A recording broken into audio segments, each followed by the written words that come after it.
सन्माननीय व्यासपीठ, आदरणीय गुरुजन आणि माझे प्रिय मित्र, आज मी तुम्हाला लोकमान्य टिळक यांच्याबद्दल माहिती सांगणार आहे. लोकमान्य टिळक यांचे जन्म 23 जुलै 1856 रोजी रत्नागिरी येथे झाला.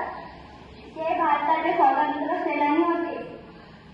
त्यांनी स्वराज्य माझा जन्मसिद्ध हक्क आहे आणि मी मिळवणार असे प्रेरणादायी सांगते. रत्नाची खान रत्नागिरी, तिला कठोर वर्तभूवरी खेळले पांग भारत भूचे, हजार भाव तुमची. जय हिंद, जय भारत. खूप छान वर्ग